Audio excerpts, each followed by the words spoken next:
Hello dear students,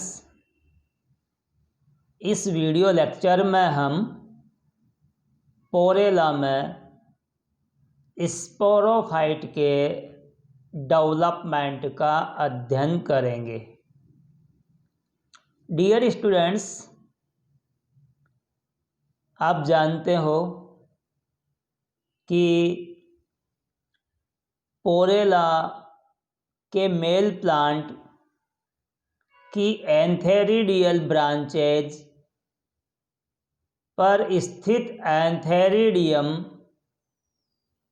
से एंथेरोजोइड्स मुक्त होने पर जल में तैरते हुए फीमेल प्लांट की आर्किगोनियल ब्रांच पर स्थित आर्किगोनियम में प्रवेश करके फर्टिलाइजेशन की क्रिया संपन्न करते हैं, जिसके फलस्वरूप एक डिप्लॉइड स्ट्रक्चर का निर्माण होता है जो जाइगोट कहलाता है। यह जाइगोट अपने चारों तरफ एक मोटी भित्ति का निर्माण कर लेता है। इस मोटी भित्ति युक्त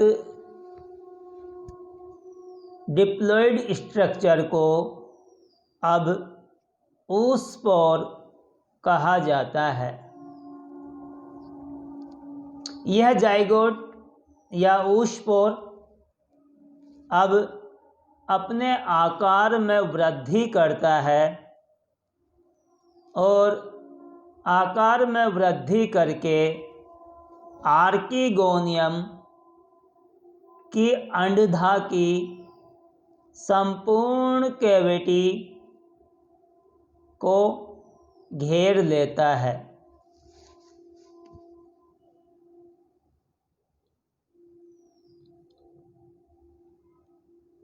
इसके बाद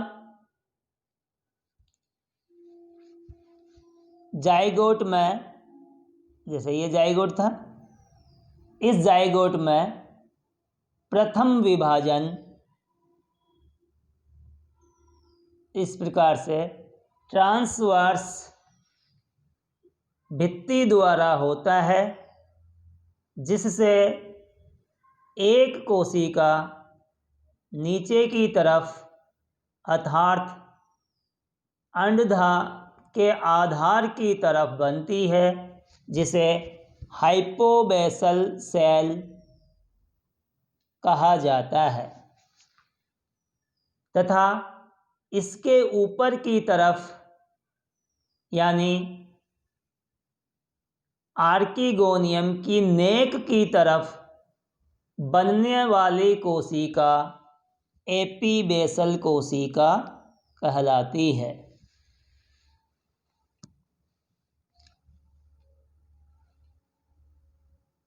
अब हाइपोबेसल कोशिका आगे कोई विभाजन नहीं करती है। यह लंबाई में दीर्घित होकर सस्पेंसर या निलंबक का निर्माण कर लेती है। यह निलंबक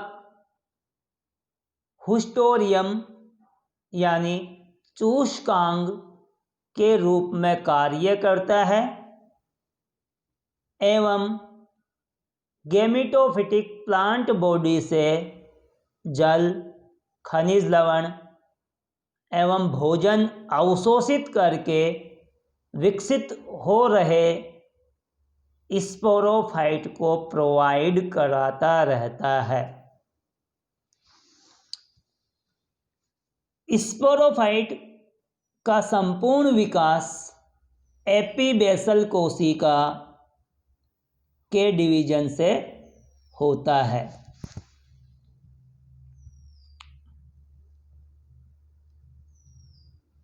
अब जो एपीबेसल कोशिका थी, ये वाली कोशिका, इस एपीबेसल कोशिका में एक ट्रांसवर्स डिवीजन होता है, एक अनुप्रस्थ विभाजन होता है,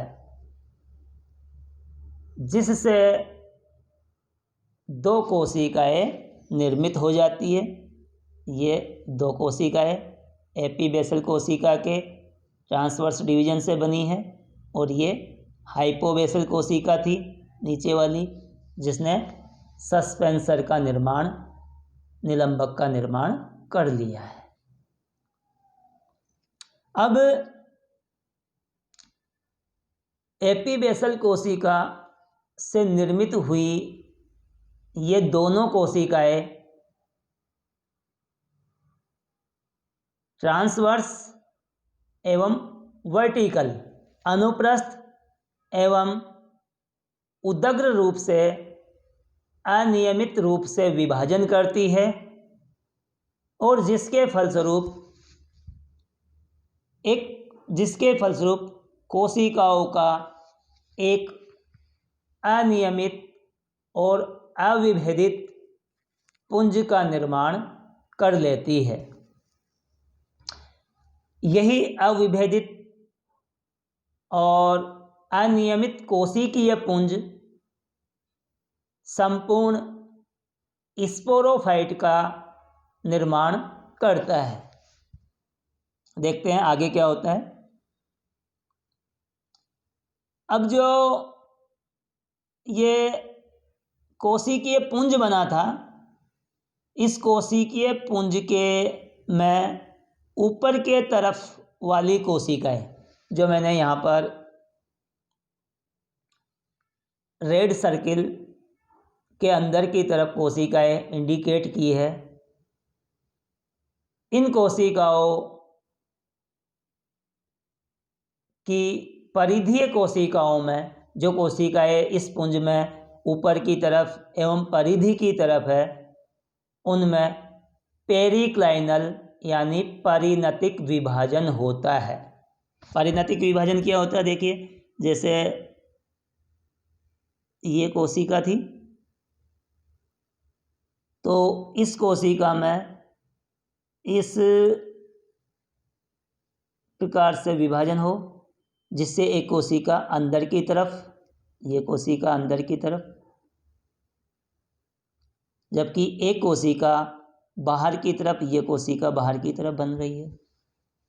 तो इस प्रकार का विभाजन हो जिससे एक कोशिका अंदर की तरफ एवं एक कोशिका बाहर की तरफ बने, तो इस विभाजन को पेरिक्लाइनल या परिणतिक विभाजन कहा जाता है। जबकि इस प्रकार से विभाजन हो, देखिए, जैसे ये एक सेल है, इस सेल में इस भित्ति द्वारा विभाजन हुआ, जिससे दो कोशिकाएं एक इस साइड बन गई और दूसरे उसके दूसरी साइड इस प्रकार से बन गई। तो इस प्रकार का विभाजन एंटीक्लाइनल डिवीजन या अपनतिक विभाजन कहलाता है। तो मैं बता रहा था कि जो ये कोशिकीय पुंज बना है, इस कोशिकीय पुंज में ऊपर की ओर स्थित कोशिकीय गुच्छ के परिधि की तरफ स्थित कोशिकाएं इस प्रकार से पेरिक्लाइनल परिणतिक रूप से विभाजन करती है, और इस परिणतिक विभाजन के फलस्वरूप दो क्षेत्रों में विभेदन हो जाता है, दो क्षेत्र बन जाते हैं। बाहर की तरफ स्थित कोशिकीय क्षेत्र एम्फीथीशियम या बहिस्थिशियम कहलाता है। ये देखिए,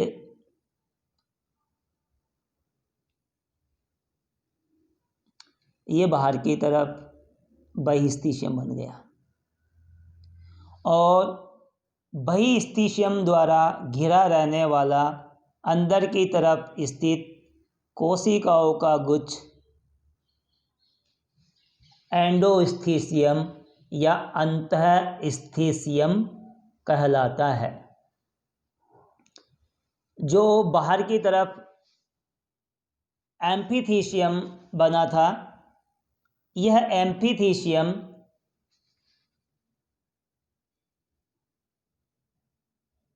कई बार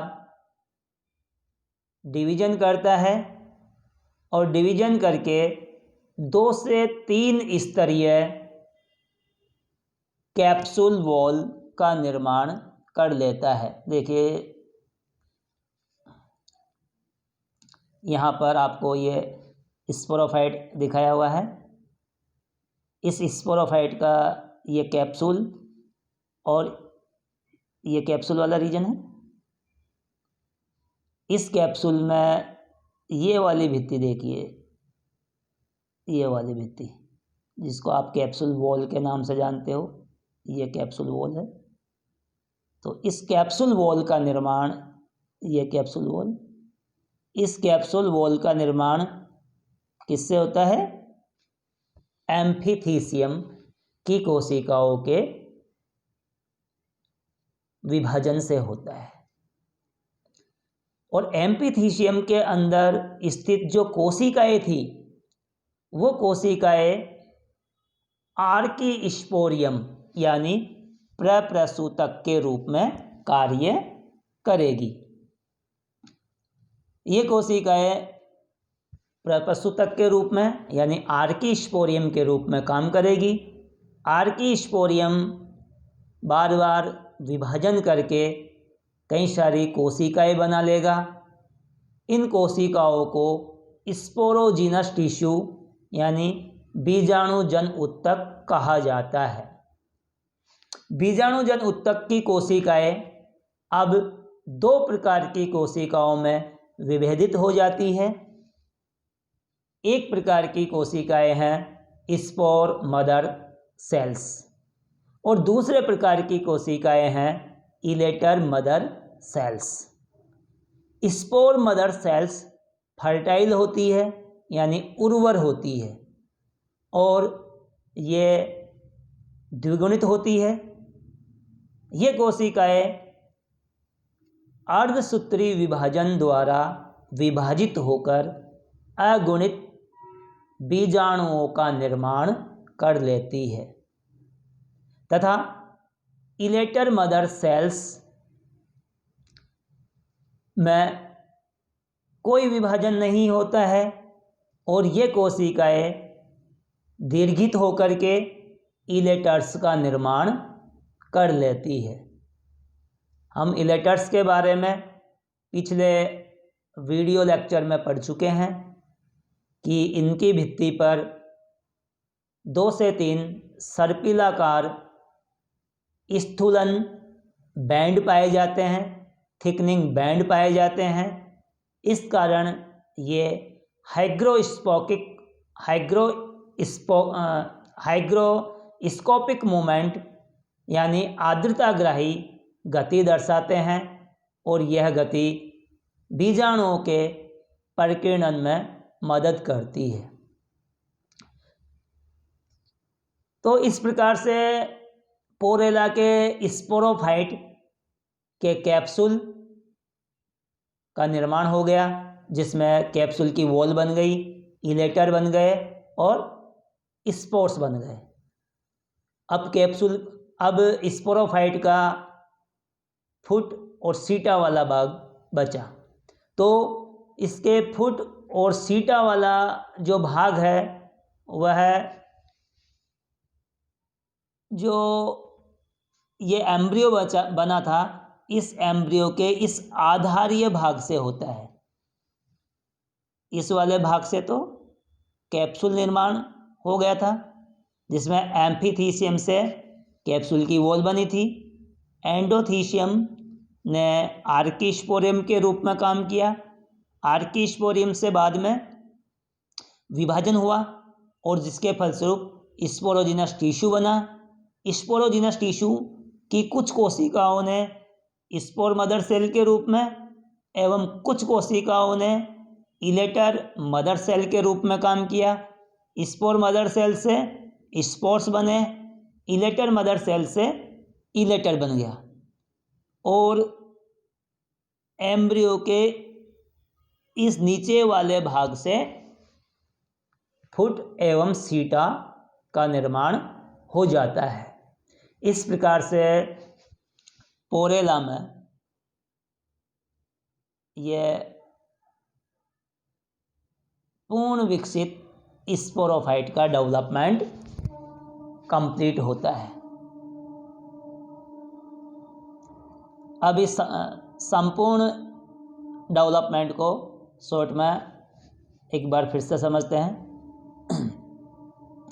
आर्किस्पोरियम में फर्टिलाइजेशन हुआ जिससे जाइगोट बना। जाइगोट के चारों तरफ एक मोटी भित्ति का श्रावण हुआ जिससे अब यह ऊष्पोर में बदल गया। इसके बाद में इसमें पहला ट्रांसवर्स डिवीजन हुआ जिससे 2 कोशिकाएं बन गई। एक कोशिका हाइपोबेसल कोशिका और दूसरी कोशिका एपीबेसल कोशिका। हाइपोबेसल कोशिका में कोई डिवीजन नहीं होता है और यह दीर्घित होकर सस्पेंसर का निर्माण कर लेती है। एपीबेसल कोशिका में ट्रांसवर्स डिवीजन होता है और 2 कोशिकाएं निर्मित हो जाती है। अब इन दोनों कोशिकाओं में कई सारे ट्रांसवर्स एंड वर्टिकल डिवीजन्स अनियमित रूप से होते हैं जिसके फलस्वरूप कोशिकाओं का ये अनियमित पुंज बन जाता है। अब इस अनियमित कोशिकीय पुंज में ऊपर की तरफ स्थित इस भाग के परिधि की तरफ वाली कोशिकाएं पेरिक्लाइनल डिवीजन करती है जिसके फलस्वरूप यह एम्फीथीशियम एंड एंडोथीशियम में विभेदित हो जाता है। एम्फीथीशियम से कैप्सूल की वॉल और एंडोथीशियम से स्पोर एंड इलेटर्स का निर्माण हो जाता है और इस नीचे वाले पोर्शन से फुट एंड सीटा का निर्माण हो जाता है। इस प्रकार से पोरेला में स्पोरोफाइट का डेवलपमेंट पूर्ण हो जाता है। थैंक्स।